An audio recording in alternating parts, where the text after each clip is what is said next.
Om Swastiastu. Assalamualaikum warahmatullahi wabarakatuh. Salam sejahtera bagi kita semua. Shalom, namo buddhaya, dan salam harmoni. Pada Bapak Dendi, selaku dosen pengampu mata kuliah manajemen basis data, sebelumnya izinkan kami untuk memperkenalkan diri. Perkenalkan, nama saya Niketurika Suryani dengan NIM 2115091044 dan rekan saya Kadek Rudi Satya Wiradharma dengan NIM 2215093001. Nah, pada kesempatan kali ini kami akan mempresentasikan dua materi, di mana materi yang pertama yaitu mengenai sistem basis data paralel dan yang kedua itu mengenai sistem basis data terdistribusi.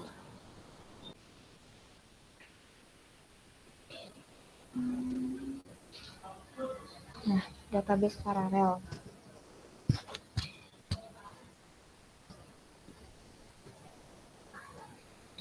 Dalam sistem basis data paralel, itu terdapat banyak CPU yang bekerja secara paralel untuk meningkatkan kinerja melalui implementasi paralel dari berbagai operasi seperti memuat data,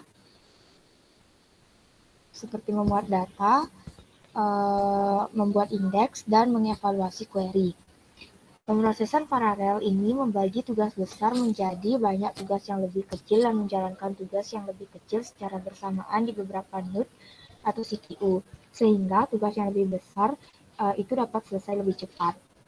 Nah, dalam sistem database paralel ini meningkatkan kecepatan pemrosesan dan input-output dengan menggunakan banyak CPU dan disk yang bekerja secara paralel. Database paralel ini sangat berguna untuk aplikasi yang harus menanyakan database besar dan memproses sejumlah besar transaksi per detik. Dalam pemrosesan paralel, banyak operasi dilakukan secara bersamaan, berbeda dengan pemrosesan terpusat di mana komputasi serial dilakukan. Nah, dengan demikian, dapat dikatakan tujuan dari sistem basis data paralel ini biasanya adalah untuk memastikan bahwa sistem basis data dapat terus bekerja dengan kecepatan yang dapat diterima, meskipun ukuran basis data dan jumlah transaksi meningkat.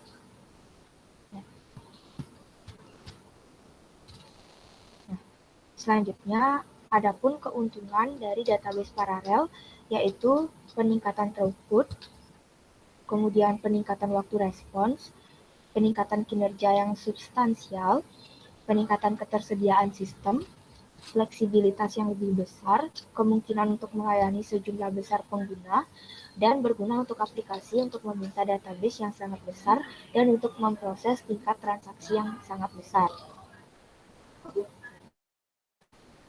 Nah, selain keuntungan dari database paralel juga memiliki beberapa kerugian, di mana di sini kami mendapatkan 3 kerugian. Yang pertama itu lebih banyak biaya awal, lalu masalah interferensi, dan masalah miring.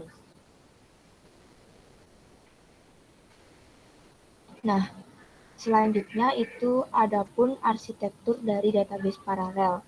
Nah, dalam database paralel ini terdapat 3 arsitektur, di mana arsitektur pertama itu yaitu share memory atau penggunaan memori secara bersamaan. Bisa dilihat seperti pada gambar di sini.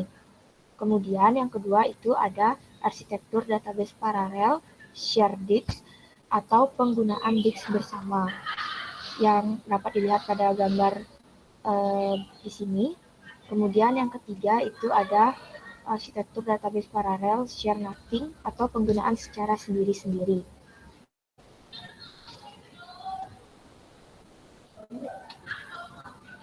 Nah, yang pertama, saya akan membahas mengenai arsitektur database paralel share memory, di mana di sini terdapat beberapa manfaatnya.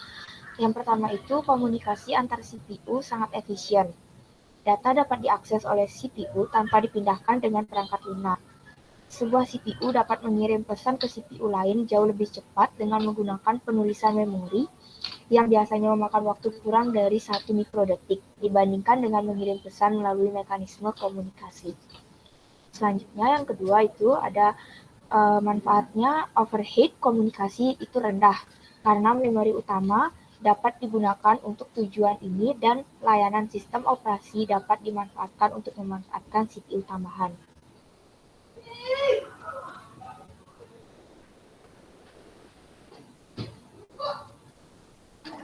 Nah, selain manfaat, ada pun batasan dari arsitektur share memory ini. Yang pertama itu batasannya adalah akses memori menggunakan mekanisme berkecepatan sangat tinggi yang sulit dipartisi tanpa kehilangan efisiensi. Dengan demikian, desain harus berhati-hati agar CPU yang berbeda memiliki akses yang sama ke memori umum. Selain itu, data yang diambil oleh satu CPU tidak boleh diubah secara tiba-tiba oleh CPU lain yang bekerja secara paralel. Selanjutnya, yang kedua, karena bus komunikasi atau jaringan interkoneksi digunakan bersama oleh semua CPU, arsitektur memori bersama tidak dapat diskalakan melebihi 80 atau 100 CPU secara paralel. Bus atau jaringan interkoneksi menjadi hambatan karena jumlah CPU meningkat. Dan yang terakhir, penambahan CPU yang lebih banyak menyebabkan CPU menghabiskan waktu menunggu giliran di bus untuk mengakses memori. Nah, selanjutnya itu ada arsitektur shared disk, di mana di sini terdapat beberapa manfaat. Yang pertama itu arsitektur share disk ini mudah untuk menyeimbangkan beban karena data tidak harus dibagi secara permanen di antara CPU yang tersedia. Lalu selanjutnya, karena setiap CPU memiliki memori sendiri, bus memori bukanlah hambatan. Selanjutnya, menawarkan solusi biaya yang rendah untuk memberikan tingkat toleransi kesalahan. Jika terjadi kegagalan CPU atau memori, CPU lain mengambil alih tugasnya, karena basis data ada di disk yang dapat diakses dari semua CPU. Dan yang terakhir, telah menemukan penerimaan dalam aplikasi yang luas. Adapun beberapa batasan dari arsitektur share disk ini. Yang pertama, arsitektur share disk juga menghadapi masalah yang sama dari hambatan interferensi dan perebutan memori karena jumlah CPU meningkat. Semakin banyak CPU yang ditambahkan, CPU yang ada diperlambat karena peningkatan persaingan untuk akses memori dan bandwidth jaringan. Kemudian, arsitektur share disk ini juga memiliki masalah skalabilitas. Interkoneksi ke subsistem disk menjadi hambatan, terutama ketika database membuat sejumlah besar akses ke disk. Nah, selanjutnya yang ketiga itu ada arsitektur share nothing. Di sini terdapat beberapa manfaat dari arsitektur share nothing. Yang pertama itu arsitektur share nothing ini meminimalkan pertikaian antar CPU dengan tidak berbagi sumber daya dan menawarkan skalabilitas tingkat tinggi. Selanjutnya, karena referensi disk lokal dilayani oleh disk lokal di setiap CPU, arsitektur share nothing mengatasi batasan yang mengharuskan semua input dan output melalui jaringan interkoneksi tunggal. Hanya query, akses ke disk non-lokal, dan relasi hasil yang melewati jaringan. Selanjutnya, jaringan interkoneksi untuk arsitektur share nothing ini biasanya dirancang agar dapat diskalakan. Dan yang terakhir, percepatan linier dan peningkatan properti meningkatkan kapasitas transmisi arsitektur share nothing karena lebih banyak node ditambahkan sehingga dapat dengan mudah mendukung sejumlah besar CPU.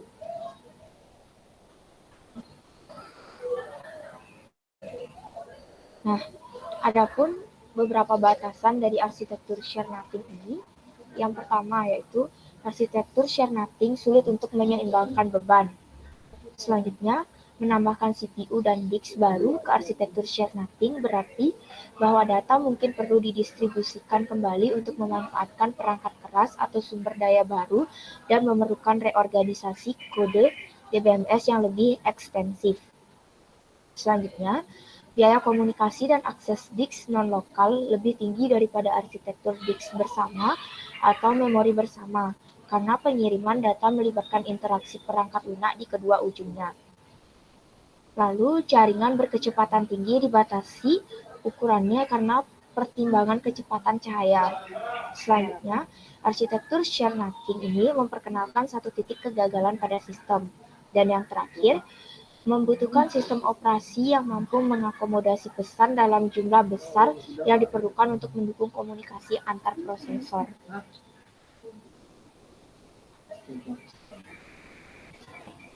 Selanjutnya, adapun beberapa elemen kunci pengolahan dalam database paralel.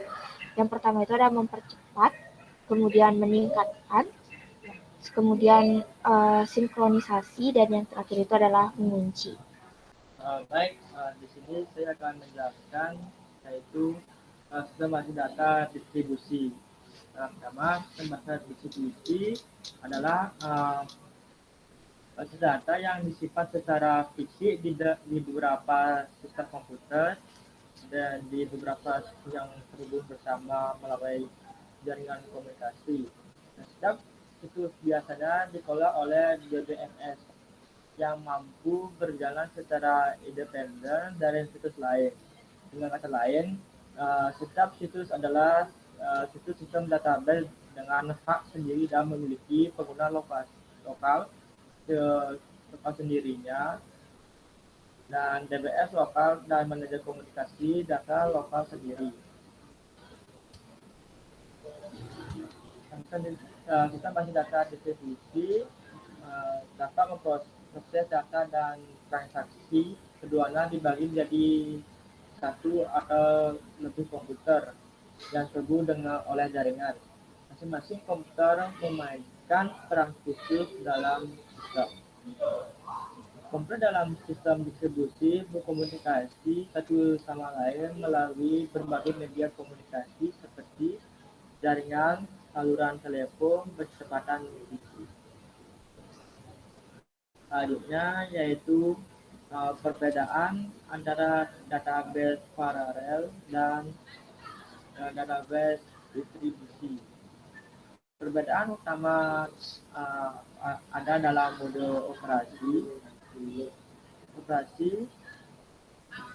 Berikut ini adalah perbedaan utama antara database paralel dan distribusi. Yang pertama yaitu basis data terdistribusi biasanya terpisah secara geografis, dikelola secara terpisah, dan memiliki interkoneksi yang lebih lambat dalam sistem data distribusi, yaitu transaksi lokal dan global dibedakan. Nah, selanjutnya properti yang diinginkan dari database distribusi, yaitu sistem database distribusi harus membuat dampak distribusi data transparan. Sistem basis data distribusi harus memiliki sifat-sifat berikut, yaitu independensi data distribusi dan atomisitas transaksi distribusi. Nah, independensi data distribusi yaitu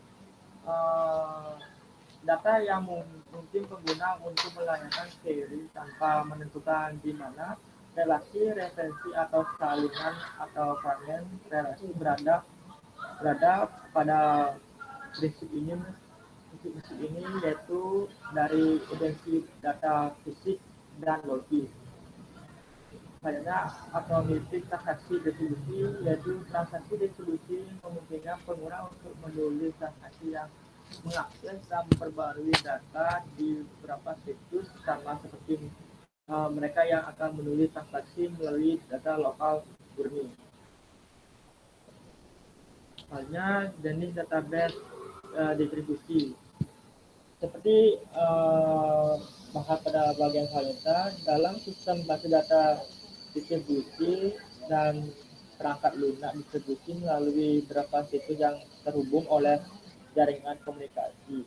Namun, DDBS dapat menggambarkan berbagai sistem yang berbeda satu sama lain dalam hal banyak yang tergantung pada berbagai faktor seperti tingkat homogenitas, tingkat otonomi daerah, dan sebagainya. Berikut adalah jenis database distribusi yang paling umum digunakan, yaitu DDBS homogen dan DDBS heterogen. Nah, DDBS homogen itu adalah bentuk paling sederhana dari basis data distribusi, di mana terdapat beberapa tulisan masing-masing menjalankan aplikasi sendiri pada perangkat lunak DBMS yang sama. Dan DBMS heterogen itu adalah sistem basis data distribusi heterogen yang berbeda berjalan di bawah kendali DBMS yang berbeda pada dasarnya secara mandiri dan terhubung entah bagaimana untuk memungkinkan akses ke data dari banyak situs berbeda mungkin menggunakan skema yang berbeda dan perangkat lunak DBMS yang berbeda. Selanjutnya yaitu fungsi yang diinginkan dari database distribusi. Itu sistem manajemen basis data distribusi harus dapat menyediakan fungsi tambahan berikut dibandingkan dengan terpusat DBMS. Nah, yang pertama itu kemampuan melacak data, diskusi data, segmentasi, dan replikasi dengan memperluas katalog DNS. Yang kedua, memberikan otonomi daerah, sehingga harus lokasi independen, dapat manajemen katalog distribusi, data tidak tergantung pada situs pusat. Kelima, kemampuan manajemen data yang direplikasi untuk mengakses dan menjaga konsistensi item data yang direplikasi. Hanya kemampuan untuk mengelola, memproses query tersebut untuk mengakses situs jarak jauh dan transmisi query dan data di antara sebagai situs melalui jaringan komunikasi. Misalnya yaitu keuntungan database distribusi. Nah, di keuntungan data distribusi ini berbagai data di mana pengguna di satu situs dapat mengakses data yang berada di situs lain dan pada saat yang sama mempertahankan kontrol atas di situs mereka sendiri. Peningkatan efisien prosesan dengan menjaga data tetap dekat dengan titik yang paling sering digunakan. Yang ketiga itu pengolahan data distribusi yang efisien dengan berbagai tingkat transparansi. Selanjutnya, memungkinkan struktur basis data untuk mencerminkan struktur perusahaan di mana data lokal dapat disimpan secara lokal di tempat yang paling logis. Sementara pada saat yang sama data jarak jauh dapat diakses bila diperlukan. Karena kelemahan database distribusi yaitu pemulihan kegagalan lebih kompleks, meningkatkan kompleksitas dalam desain implementasi sistem, hanya transparansi yang meningkat mengarah pada kompromi antara kebutuhan pengguna dan biaya overhead untuk menyediakan transparansi. Selanjutnya lagi meningkatkan biaya pengembangan kakak lunak dan potensi bug lebih besar. Misalnya arsitektur database distribusi. Nah, tiga arsitektur berikut digunakan dalam sistem data distribusi yaitu client atau server. Yang kedua, kolaborasi sistem server, dan terakhir sistem perantara. Hanya desain sistem database distribusi. Desain sistem basis data distribusi adalah tugas yang kompleks. Oleh karena itu, penilaian cermat terhadap strategi dan tujuan diperlukan beberapa strategi dan tujuan yang umum pada pembangunan besar desain adalah berikut. Yang pertama itu fragmentasi data yang diterapkan pada sistem basis data rasional untuk memperhatikan hubungan antara satu jaringan. Alokasi data di mana setiap fragmen disimpan di situ dengan distribusi optimal. Sehingga replikasi data yang meningkat ketersediaan dan meningkat kinerja sistem. Terakhir, transparansi lokasi yang memungkinkan pengguna untuk mengakses data tanpa mengetahui atau peduli dengan situs tempat data berada, lokasi data tersembunyi dari pengguna. Ya, fragmentasi data. Menurut di gambar pertama ini, teknik pemecahan database menjadi unit logis yang dapat ditugaskan untuk penyimpanan di berbagai sistem.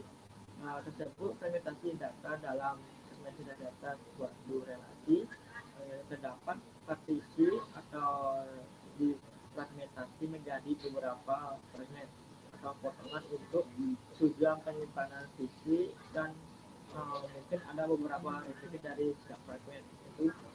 Sistem yang mendukung fragmentasi data juga harus mendukung efisiensi fragmentasi tersebut juga transparansi fragmentasi yang artinya pengguna tidak perlu khawatir secara logis tentang fragmentasi.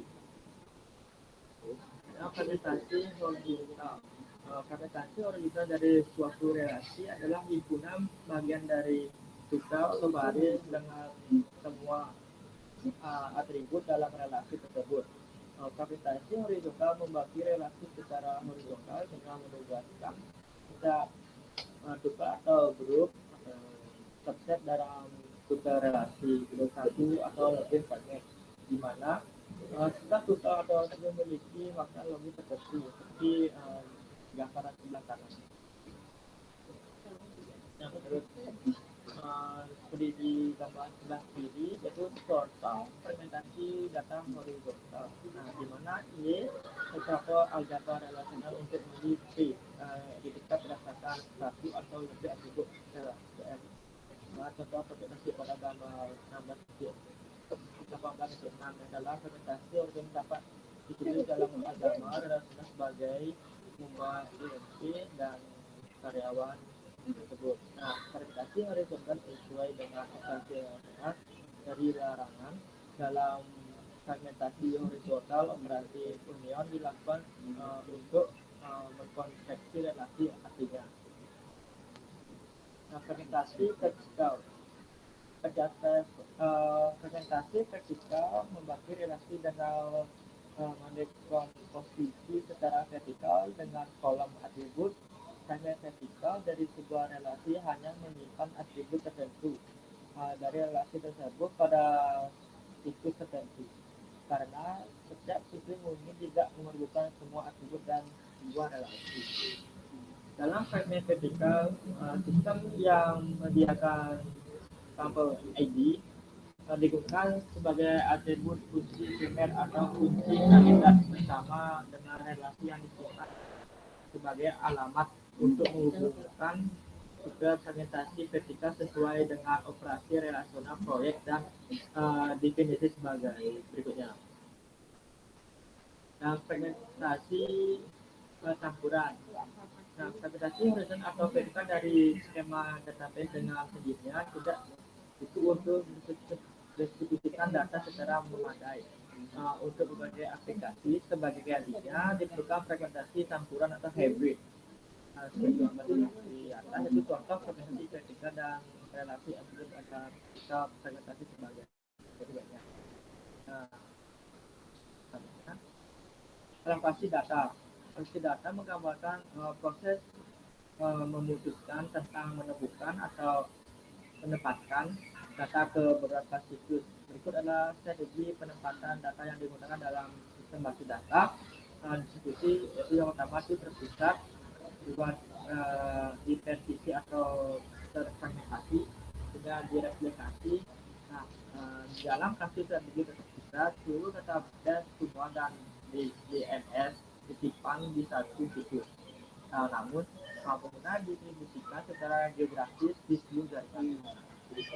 Dalam strategi terpasisi atau terfragmentasi, basis data dibagi menjadi beberapa bagian yang terpisah dan disimpan di beberapa situs. Dalam strategi replikasi atau salinan dari satu atau lebih fragment database disimpan di beberapa situs. Nah, replikasi data. Verifikasi data adalah teknik yang dimungkinkan penyimpanan data tertentu di lebih dari satu situs sistem pertahanan beberapa ketika identik dari relasi yang menyimpan setiap replikasi di situs yang berbeda. Pada gambar 18.9 tersebut menunjukkan contoh replikasi seperti fragmentasi replikasi data yang juga harus mendukung independensi replikasi atau juga dikenal sebagai transparansi replikasi. Nah, keunggulan replikasi data. Replikasi data meningkatkan kinerja operasi baca dengan meningkatkan kecepatan prosesan di lokasi. Artinya, dengan replikasi data, aplikasi dapat beroperasi pada salinan lokal daripada harus berkomunikasi dengan situs jarak jauh.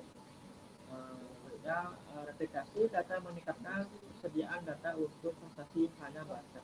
Artinya, objek replikasi yang diberikan tetap tersedia untuk diproses sekejapnya hanya pengembalian. Selama setidaknya satu salinan tetap tersedia. Karena kelemahan replikasi data. Yang pertama yaitu peningkatan overhead untuk memperbarui transaksi. Artinya, saat objek replikasi yang diberikan diperbarui, semua salinan objek tersebut harus diperbarui juga. Yang kedua, kompleksitas yang lebih besar dalam mengontrol pembaruan bersama dengan beberapa transaksi data yang direplikasi. Pengolahan query terdistribusi. Dalam DBNS, query mungkin memerlukan data dari database yang didistribusikan di lebih dari satu situs beberapa sistem basis data mendukung basis data relasi yang bagian-bagiannya dipisahkan secara fisik. Relasi yang berbeda mungkin berada di situs yang berbeda karena salinan dari satu relasi dapat didistribusikan di antara beberapa situs atau situs relasi. Mungkin dipartisi menjadi subrelasi dan subrelasi ini didistribusikan ke banyak situs. Untuk manipulasi permintaan yang dikeluarkan di situs tertentu, mungkin dibutuhkan untuk mencakup data antara berbagai situs lainnya. Artinya semi gabung.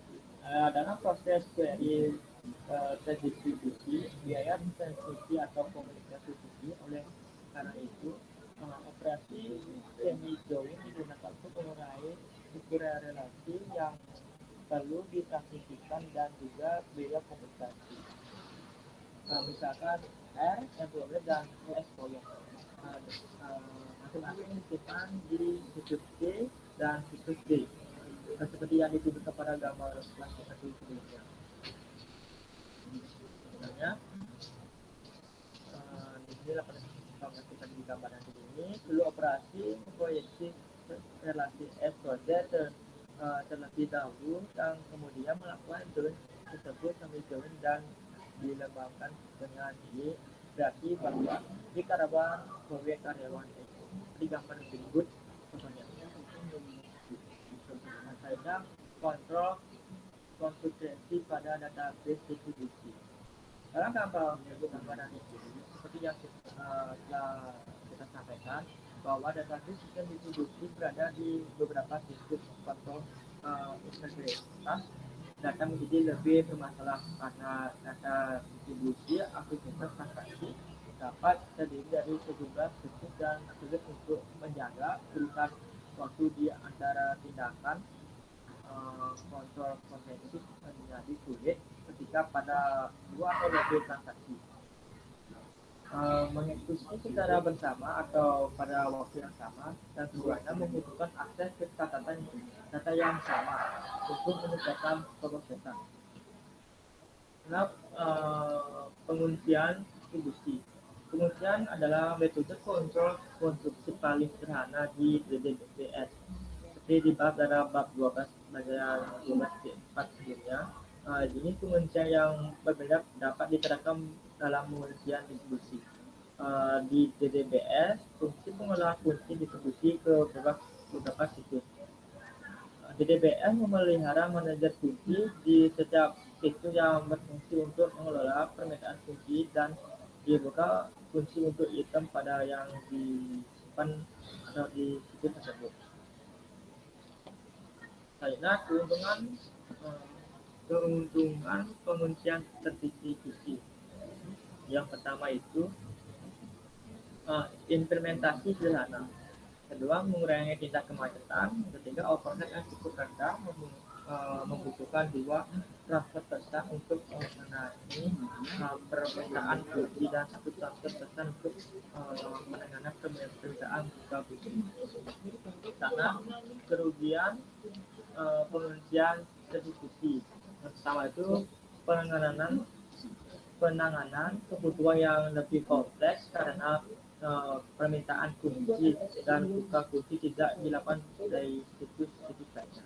Yang kedua, kemungkinan kebantuan antara situs bahkan ketika tidak ada kebutuhan dalam satu situs. Karena itu kebuntuan distribusi. Untuk konstruksi dengan algoritma berbasis penguncian dapat mengakibatkan kebutuhan seperti yang dibahas dalam bab sebelumnya, seperti pada DBSS tersebut. Kebutuhan harus dideteksi dan diisi dalam DBS dengan membahasakan beberapa transaksi kebutuhan dalam DBS di setiap situs.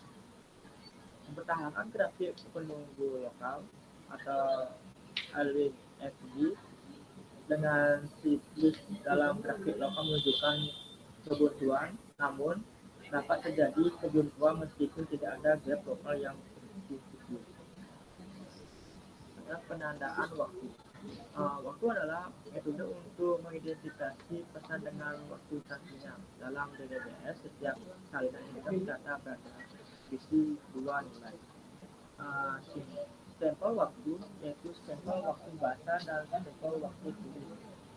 Juga setiap transaksi dalam sistem diberikan nilai timestamp yang menentukan urutan kemampuan serialnya. Dalam sistem distribusi, sistem menghasilkan stempel waktu lokal untuk menggunakan perhitungan logis atau jam lokal dan menggabungkan dengan mengidentifikasi situs. Adalah kontrol pemulihan dalam database distribusi. Pemulihan data distribusi bertujuan untuk menjaga otomatis dan daya tahan transaksi distribusi. Database harus menjamin bahwa semua pernyataan dalam transaksi distribusi atau tidak terdistribusi, baik lakukan atau memutar kembali sebagai satu unit ekstrak dari transaksi yang sedang berlangsung, harus tidaknya terlihat oleh semua transaksi lainnya di semua situs. Dalam lingkungan basis data distribusi juga sistem manajemen basis data harus memodifikasikan kontrol transaksi dengan karakteristik ini melalui jaringan komunikasi. Selanjutnya komit 2 fase 2 PT. Protokol komit 2 fase 2 adalah teknik paling sederhana dan paling banyak digunakan untuk pemulihan dan kontrol konstruksi basis data distribusi. Nah, keterbatasan kegagalan koordinasi transaksi dapat mengakibatkan transaksi diblokir dari penyelesaian hingga koordinator dipulihkan kebutuhan koordinator menghasilkan lebih banyak pesan dan lebih banyak optimal. Hanya komitmen 3 fase itu 3 PT. Protokol komit 3 fase ini adalah kepanjangan dari protokol komit 5 fase. Ini menghindari batas pemblokiran dan protokol komit 2 fase. 3 fase adalah pemblokiran untuk kegagalan situs, kecuali jika terjadi kegagalan di semua situs. Ini menghindari pemblokiran bahkan jika situs koordinasi gagal selama pemegang seperti di atas. Tujuan dari tiga PT adalah untuk menghilangkan periode ketidakpastian sebagai peserta yang telah memulai, jadi untuk melakukan sedang menunggu pembatalan global atau komitmen global dari koordinator. Nah, keuntungan dari 3 PT ini yaitu tidak memblokir situs, yang keterbatasan itu adalah 3 PT menambahkan biaya overhead dan biaya besar. Baik, sekian dari presentasi saya, dan bolehkan ke Baik, terima kasih si Rudy.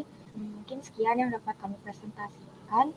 Mohon maaf jika terdapat salah kata, dan kami akhiri dengan para Santi. Santi, Santi, Santi.